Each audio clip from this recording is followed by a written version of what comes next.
5 biggest mistakes every PS5 owner makes। अगर आपने भी अभी अभी PS5 लिया है या लेने की सोच रहे हो तो ये वीडियो आपके हजारों रुपए बचा सकती है। मैंने भी ये मिस्टेक्स की थी और ऑनेस्टली कुछ मिस्टेक्स ऐसी थी जो मुझे किसी ने बताई नहीं। इसलिए इस वीडियो में मैं आपको 5 ऐसी कॉमन मिस्टेक्स बताने वाला हूं जो हर PS5 ओनर करता है। और लास्ट वाली मिस्टेक शायद आप भी कर रहे होगे। सबसे पहली और महंगी गलती, हर नई गेम 5 से 6 हजार रुपए देकर खरीद लेना। मैं भी पहले एग्जैक्टली यही गलती करता था, लेकिन बाद में मुझे पता चला 2-3 महीने बाद प्ले स्टेशन स्टोर पे ये आधे या उससे भी कम रेट में मिल जाता। अगर गेम ऑनलाइन मल्टीप्लेयर नहीं है और आपको डे 1 पे खेलना जरूरी नहीं है तो आप थोड़ा वेट कर लीजिए। बिलीव मी, आप हजारों रुपए बचा लेंगे। Mistake number 2, never changing this play station settings. Game install की और सीधा प्ले कर दी तो आप प्ले स्टेशन 5 का पूरा एक्सपीरियंस नहीं ले पा रहे। परफॉर्मेंस मोड इनेबल करोगे तो आपको हायर परफॉर्मेंस पे ये गेम्स मिलेंगी। पहले तो आप चेक कीजिए कि आपका टीवी सपोर्ट करता है 120 हर्ट्ज या VRR, तो उसको इनेबल कर लीजिए। HDR को भी प्रॉपर्ली कैलिब्रेट करिए। इसमें 2 से 3 मिनट लगेंगे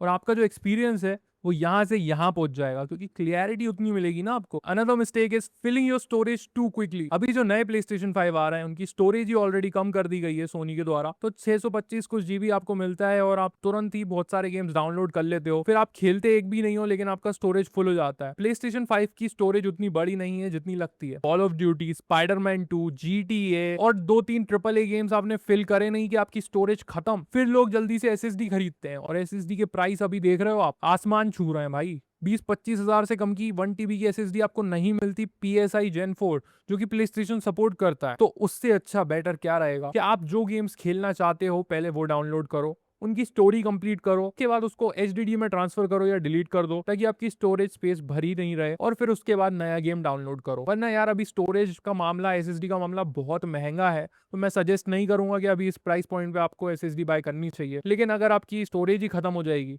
फिर आपके पास कुछ ऑप्शन नहीं बचेगा और आपको हजारों रुपए और भी खर्च करने पड़ेंगे। Another mistake, buying the wrong PS Plus plan. बहुत सारे लोग सोचते हैं कि सबसे महंगा मतलब सबसे बेस्ट, लेकिन हर किसी को प्रीमियम प्लान की जरूरत नहीं होती। अगर आप सिर्फ मल्टीप्लेयर गेम्स खेलते हो, ऑनलाइन गेम्स खेलते हो तो एसेंशियल आपके लिए बेटर है जो 5,000 में आ जाता है। अगर आप स्टोरी बेस्ड गेम खेलते हो तो गेम कैटलॉग से आपको गेम्स मिल जाएंगे। उसमें आप एक्स्ट्रा की मेंबरशिप ले सकते हो 8,700 की। गेम कैटलॉग के साथ गेम ट्रायल्स और पुराने जो ओल्ड गेम्स थे वो भी खेलने हैं तो PS डीलक्स आप ले सकते हो 9,800 रुपए का। इनमें से आपको जो चूज करना है वो आप चूज कर सकते हो, लेकिन इसमें भी आप एक ट्रिक से पैसे बचा सकते हो। ब्लैक फ्राइडे सेल आती है, प्ले स्टेशन की अलग अलग सेल्स चलती हैं ओवर द ईयर। उस टाइम पे अगर आप प्ले स्टेशन की मेंबरशिप परचेस करते हो आपको ये मेंबरशिप इससे बहुत कम प्राइस में मिलेंगी। 30% तक डिस्काउंट मिलता है हर एक मेंबरशिप में। जैसे कि लास्ट टाइम मैंने बाय की थी ब्लैक फ्राइडे सेल में तो मुझे PS डीलक्स मिला था 5,500 रुपए में, इमेजिन। और अभी वो प्ले स्टेशन के डीलक्स के प्राइसेस बहुत हाई कर दिए हैं। प्ले स्टेशन, सोनी जो है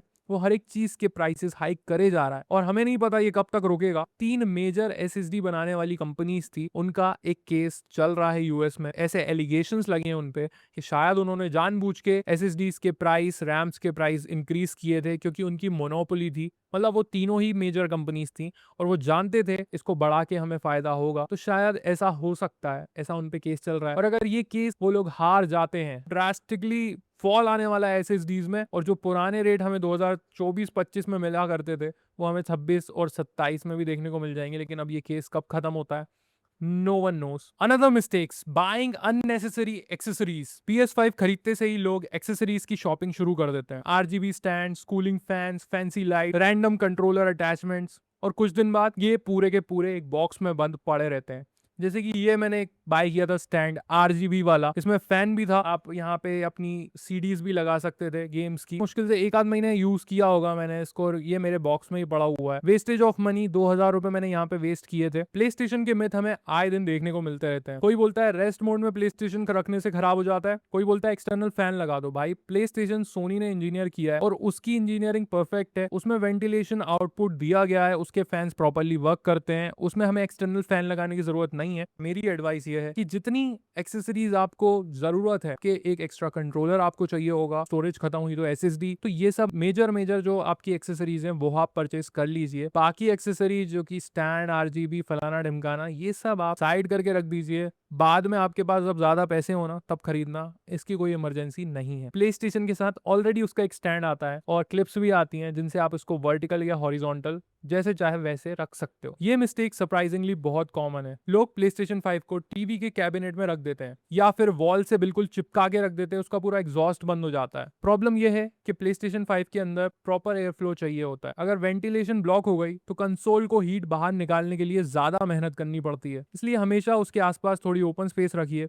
और डस्ट को भी टाइम पर क्लीन करते रहिए। अब जो पुराने फैट वाले आते थे, जैसे कि ये है मेरे पास PlayStation 5, अगर इसको आप वर्टिकल रखते हो और लॉन्ग आवर्स तक गेमिंग करते हो तो इसका जो थर्मल पेस्ट होता था वो स्लाइड होके बाहर आ जाता था, जिससे इशू क्या हो रहा था, प्ले स्टेशन ओवर हीट भी हो रहा था और यहाँ पे बंद भी हो जा रहा था आधे एक घंटे में। तो वो इश्यूज ना आए इसलिए आप सेफर साइड रहने के लिए इसको हॉरिजॉन्टली रखो। मैंने भी इसको वर्टिकल रख के बहुत चलाया 2-3 साल, लेकिन जब अभी ये वीडियोस कुछ ज्यादा आने लगी हैं, सरफेस होने लगी है इंटरनेट, तो सेफर साइड रहने के लिए मैं इसको लिटा दिया है। आप भी इसको हॉरिजॉन्टल रख सकते हो। पुराने फैट एडिशन में आपको एक स्टैंड मिल जाता है, नए वाले स्लिम में आपको क्लिप्स मिल जाती हैं जिससे आप इसको हॉरिजॉन्टली टिका सकते हो। ध्यान ये रखना है कि इसके वेंटिलेशन हमेशा खुले रहें, और अगर आप इसको वेंटिलेशन गंदे हो गए या फिर आपके यहाँ पेट्स हैं तो पेट्स के हेयर भी इसमें फंस जाते हैं, डस्ट वगैरह भी इसमें एक्यूमुलेट होती रहती है, तो उसको खोल के आप क्लीन कर सकते हो। फेस प्लेट्स को हटा के हल्का हल्का ऊपर ऊपर क्लीन कर सकते हो। 2-3 साल आप इसको अच्छे से यूज कर चुके हो और ये ओवर हीट होने लगा है अभी, तो इसको आप एक बार डीप क्लीन भी करवा सकते हो। इसका थर्मल पेस्ट भी चेक करवा लेना कि कहीं वो स्लाइड तो नहीं हो रहा है। बेसिकली अगर आपका थर्मल पेस्ट स्लाइड हो चुका है तो आपको ये 3 प्रॉब्लम्स आएंगी। पहले तो आप इस पे लॉन्ग आवर्स की गेमिंग नहीं कर पाओगे क्योंकि ये 30 मिनट्स के अंदर ये बंद हो जाएगा या अपने आप ऑटोमेटिकली स्विच ऑफ हो जाएगा। आपकी SSD पे भी इस पे लोड पड़ेगा अपने आप स्विच ऑफ होने का। दूसरा, ये ओवरहीट बहुत ज्यादा होगा, फैन की नॉइज भी आपको सुनाई देगी और साथ ही आपको फील भी होगा कि ये ओवरहीट हो रहा है। तीसरा ये है कि या तो ये स्टार्ट ही होना बंद हो जाएगा, प्रॉब्लम्स इतनी बढ़ जाएंगी कि वो स्टार्ट ही नहीं हो पाएगा। तो ये तीनों चीजें ना हो इसलिए अभी भी अगर आप इसको वर्टिकल में अगर यूज कर रहे हो, सोनी की तरफ से भी हमें मिल चुका है कि इसको आप हॉरिजॉन्टल वर्टिकल यूज कर सकते हो, बस इसका एयर फ्लो खुला होना चाहिए, एयर फ्लो में दिक्कत नहीं होनी चाहिए, तो फिर आप इसको अच्छे से यूज कर पाओगे। लेकिन सेफर साइड, वो बोलते हैं ना prevention is better than cure, तो भाई आप क्यों इतना रिस्क लोगे यार अपने अच्छे खासे प्ले स्टेशन को खराब करने पे, और अभी तो मिल भी नहीं रहा है तो और दिक्कत है। तो इसको हॉरिजॉन्टली रखो, टेंशन फ्री रहो। तो अगर आपने ये सारी मिस्टेक्स नहीं की तो ना सिर्फ आपके पैसे बचेंगे बल्कि आप अपने PlayStation 5 से बेस्ट पॉसिबल एक्सपीरियंस भी ले लेंगे। आप मुझे कमेंट्स में जरूर बताइएगा कि आप कौन सी मिस्टेक्स कर रहे थे, और अगर PlayStation 5 के हिडन फीचर, गेमिंग गाइड्स वगैरह देखना चाहते हो, do subscribe to Yash tube. मैं मिलता हूं आपसे नेक्स्ट वीडियो में। Bye bye, take care, stay safe.